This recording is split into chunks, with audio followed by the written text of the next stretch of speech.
buntag, Sugbo. Ay buntag, kami sa Inong Mindanao. Adlaw na po nung Huwebes. Pizza size na himuan sa Agosto 2026. O niya, karong adlaw, wa mo'y trabaho, wa po'y klase sila. Kami rin taon din rin na Mao ba? Isa ulog ron sa Tibok, Lalawigan, Sugbo. Apil lang mga sunod ha. Tibok, Sibo yun. Tibok, Sibo. Ang holiday man ron tungod kay nagsaulog ta sa ika-457 katuig nga pagkahimugso sa atong Lalawigan, Sugbo. Way labot ining taga Bohol. Way labot taga Leyte. Mao ba? Negros Oriental ug Sintawa sila apil gihapon. Apil ng Sikior Cebu ra gyud ni. Hanggang kalihukan Ros Kapitolyo tungod sa kasaulugan nato sa pagkahimugso 457 na katuig ang milabay, ha?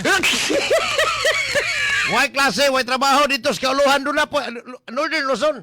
Napo dito way klase, pero tungod sa bagyong Maymay. Bagyong Maymay ng hagis dito. Ang botog, aning mga oras sa uwan pa bagyapos kauluhan, kay matod pa, dias may atik susay, nagmonitor man, tanawon ko no diya bay, og nag-uwan pa ba, diha karon kay ang bagyong Maymay, murag padung naman itong exit, ingon pag-asa ganiha, apan, ang uwan nagpabilin kay gibira kuno ang hanging habagat matod pang binji talisik akong suod nga higalan pura buyag puting kupuha. Ora break forecast weather forecaster ya akong amigo sa XFM si Binji Talisik. May buntag Metro Cebu, may buntag Tibok Lalawigan sa Sugbo hasta mga silingang lalawigan, may buntag na yun ninyong tanan. Mga suki og dili suki, sa tungwa yun magsuki, may buntag. Loko na. Silingang nasod og di pod silingan, may buntag ninyong tanan. Kadtong mga naay Pilipino sa abroad, ha? Kadtong mga ambungan og maanyag dito. Mao ba? May buntag lang yun ninyo, ha? Samta, diretas mga balita. Purbidang, karon taon atong interviewon ang abogado ni attorney, former Congressman Jing Paras, nga si Attorney Mark Tolentino. Taon lang, ha? Atong pangutaron kabahay na ning napanay tulo. Wasting buhay. Anyway, ang kagahapon ato mang gi-interview rin si Attorney Israelito Torion, Bobby Torion, ha? Ato na interview ni exclusive yun. Wala in rin mo. Iyang ipanghimakak nga nadakpa na yun si Senador Bato de la Rosa. Matay. Wag yun nakaibaw sa mga kukaibaw na ang iyang nahibaw ang labing awahi. Lagi po nagtago. Uwa po sa kahibaw asang location ini. Pero kadaghanan ini niingon nga si Senador Bato de la Rosa nagtago ra gihapon kuno ilaw bato. Naloko na. Gihapon giklaro na yun sa DILG Secretary nga si John Vic Remulla o ni NBI Director Melvin Matibag apil na ang iyang busing sa Department of Justice nga si Roderick Vida. Matod pa ni DOJ Secretary Roderick Vida nga porbida ning fake news. Mao ba? Katap na po, katap og bang nadakpan si Bato, pero ang tinod, wag yun may kibaw kay.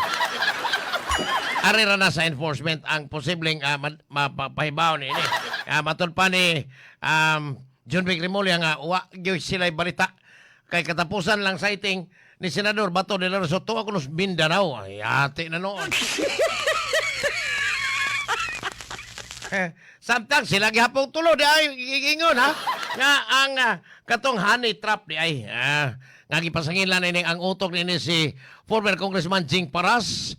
Matod pa nga naa pa di ay gawas ni Secretary Ralph Recto nga hatagan lawgan og babae aron ismukuyo niya. Naloko na. Naa pa sila tulo po di ay silang hatanan po og mga babaeng pirting mga Ba? mga maanyag kuno kayo, matod pa nga silang tulo apil ang yang igsuon des Bunjing Remulla nga matod pa wa naman na Bunjing oy. Matod pa nila may pangbitin nga busog kay mutoy hakaw pa kaysa kang Bunjing Remulla. Apil po di ay kini sigurado ni nga panaboyag aptik pa man kayo. Posibleng apilon po kuno ang ikatulo nga lawganan og babae is honey trap ni kanhi Secretary o kanhi Congressman Jing Paras si Secretary Vince Dizon sa DPWH pero waman wamay na ito wamay na ito po porbida o niya Di ay mga balita sa kuan karon na nito taon kay murag dahil daghang hinanggang balita. Karon to taon diri tas lokal. Diri ta lokal ha kay murag kataw uno ning sa lokal.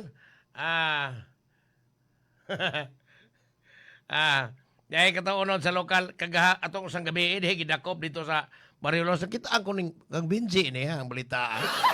Gapon na follow up man, follow up. Loko na.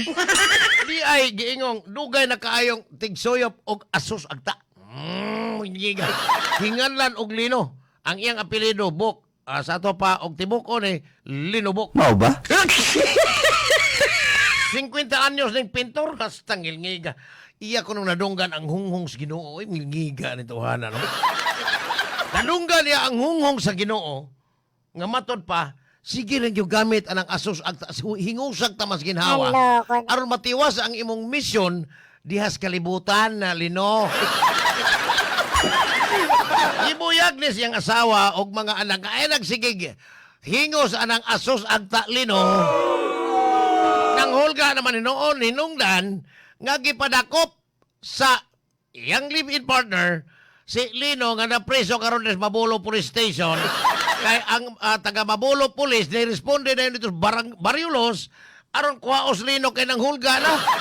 Pero matod pa niya mag-reflect lang yung kuno ay mag-reflect lang kanunay kay matod pa ang Ginoo na ako no sa adlaw og dinhi sa kalibutan. Initas Ginoo mo mauho na may hilos ang Ginoo Loko nyo. na. Ano hinungdan sa nagsigig gamit anang sigig hingos anang asos agta nga mo resulta nga ang Ginoo na hunghung na hinuon niya.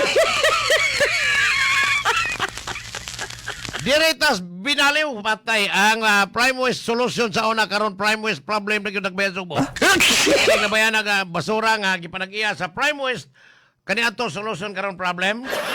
Nag-ung-ung na gyud ang iyahang posibleng i-revoke ang business permit ni Lakbayan Sugbo kay matod pa ni Konsehal Sisinio Andalis. Konsehal Sisin ha. Matod pa niya nga ganong dili madawaton ang basura gikas Lakbayan Sugbo nga kita may nanghatag og business permit insulto kuno ning dako. Baka save unta ang maong LGU ang Cebu City kun palabayon ang basura dito sa LGU. Dito sa Binaliw, I'm sorry ha. Sa pagkakaroon, pirti yun kapaldo ang katong abogado nga ahintig basura nga si Jimbo Burgunya.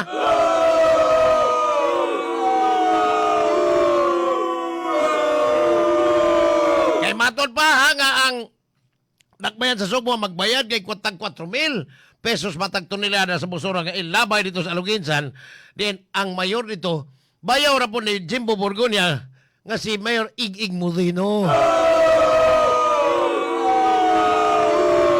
Pero matod pa ni Mayor Nestor Archival nga gihuwatan nila ang hingpit nga paglibkas niini kay nakadawat giisyuhan na ni sa Environmental Management Bureau og temporaryo lang.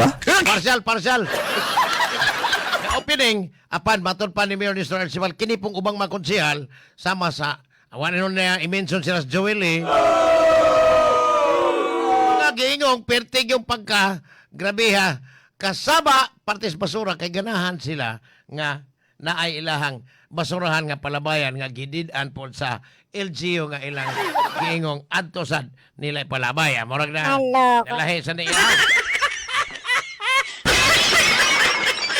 stilan samtang ang Ako Bisaya Party List pinagi ni Kongresista Sandy Lagon kauban sa ubos may balauranan ha og ni Congresswoman siyang kapikas nga si Daphne Lagon apel na si Senador Bongo ni duso ni og resolution sa Senado both houses of Congress niya si Congressman Sandy Lagon og si Congresswoman Daphne Lagon ni duso ni og resolution pagdaig ni Alex Iala sa iyang kadaugan dito sa Washington DC kanang DC dapit Carbon District of Columbus.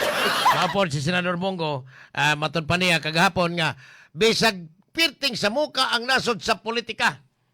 Apan, sa pipila lang kaguto, nagkahiusa ang mga Pilipino pag-congratulate ni Alex Yala nga pag-Olympic champion dito sa Amerika sa duwang tennis.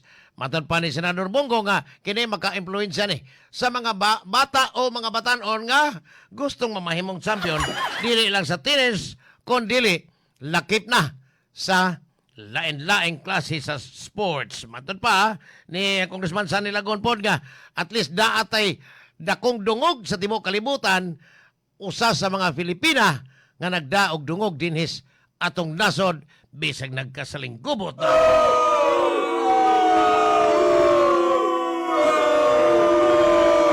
Baligtad dito sa Dakbayan Subo si Mayor Mr. Archibald ayang giklaro porbida sa ning ubang panghingatuli po mong magsigig paminaw ng press cons mayor oy. Mao ba?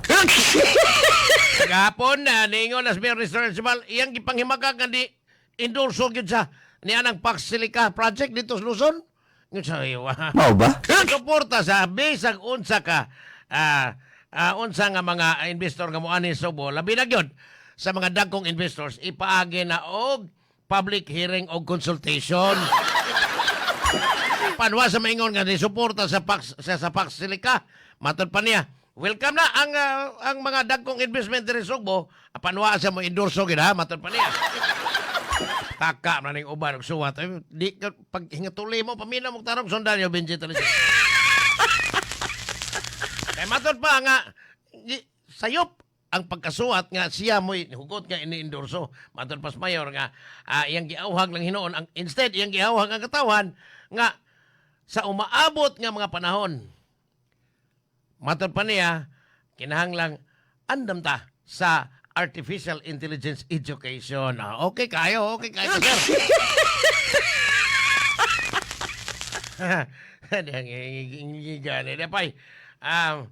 Dapay, ngiladi. Kagahapon, ay, si Petra. Petra, dili ay, Petra. Senadora Amy Marcos sa impeachment court. Ingon siya, kanina po mo pa akong inaaway eh. Hello ko na. Yang gi-question ang giingong mga AR, acknowledgement receipt, sa nga giduso ngadto sa commission or audit on audit dayoy. Matod pa gikan sa buhatan ni Vice President Sara Duterte. Kabahin ni sa giingon nga special disbursing officer sa Office of the Vice President si Gina Acosta. Samtang dito sa DepEd si Edward Paharda, dili parinting Pahardo. Matod pa nga matod pa sa senadora nga nganong si Vice President Sara man. Yang ipangutana si Attorney Roderick Wamil. Nganong si Vice President Sara man mo'y accountable ni nga ang disbursing officer mo may nagulit sa kwarta. Sila sa Office of the Vice President si Gina Acosta. O niya dito sa DepEd si Edward Paharda. Nganong si Sara man inyong pasanginan ani. Ay pagkatubag po sa witness niingon ang si Attorney Wamil nga sa tanan basta base sa ilang audit policy kinsa tong head of office mo og yun ang manubag sa Sara Ko gyapon. na. Pero daghang kaayong ni saludo ni Ruben Padilla alang sa hinanggaw pangutana. Nagunas buhis na to ani. Gahapon iyang gipangutana interjection sa man ito kagahapon. Human sa cross-examination interjections na sa mga senator judges. Mao ba? Si Ruben Padilla kagahapon iyang gipangutana. Di ka na tao. Kapangutan niya. Hain ka puyo. Nag-ikot-ikot na bakas tibuok Pilipinas. Naadto ba ni mong kabukiran? Hello ko na. Kaya ba baka kung silang gikaon dito? Matay. Tanahan ka, Ruben. Ay, matay. Pastilan nga akong pangutanan. Ganun sumok ni Ruben Padilla dito lagi. Pagtagpunan paglain tulog ang mga senador nga susama niya utok tablag yung Pilipinas. Buti kinalis na pangutana. Maghantag nila dito. Kinalis na pangutana sa witness nga abogado. Hindi na nangutana si Ruben Padilla.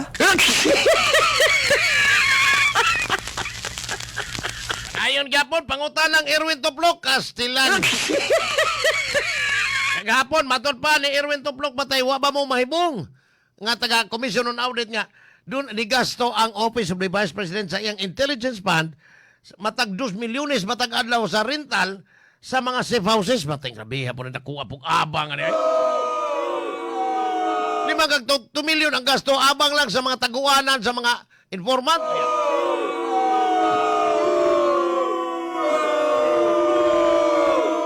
Unya si Senadora Risa Ontiveros diingon pod nga normal na ba yun nga ang ibayad sa informant katong 70,000 ka kantidad stambal sama atong Merry Grace Piatos. Naloko na. Masakit doon dahil las Merry Grace Piatos. Matod pa sa testigos na aning si Atty. Wamil, sawa man kay kami ang among kuha na papel naman mi. Base naman mi, nagbase naman mi dokumento. Pero kami kay bago sa sakit anang Merry Grace Piatos. Kanya katos andilim, ha? Ngit-ngit po to. Ita. Nagkuha po ng klasiya, nagkuha po nabayan aning tambal nga nagkantidad og 70,000. Ay, so may sakit ani niya. Mao ba? 2 milyones ang adlaw abang sa safe houses. Oh, grabe. Naloko na.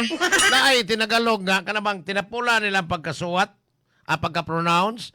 Ang kanang nandoon sa Makati Siyang, unsa nang Makati Siyang? Sa Makati Ave. Unsa nang Makati Ave? Sa Makati Avenue nila nga. Makati Siyang Rila, Makati Siyang mana. Mao ba?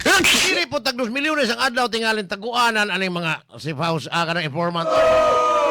Tira po pagkamahala pero pilang po ni kagato sa lang informant mo na pangutanan nagtangag na kung ganti kay wa naman tubaga to gapon sa impeachment court witness nga si Attorney Roderick Waminal.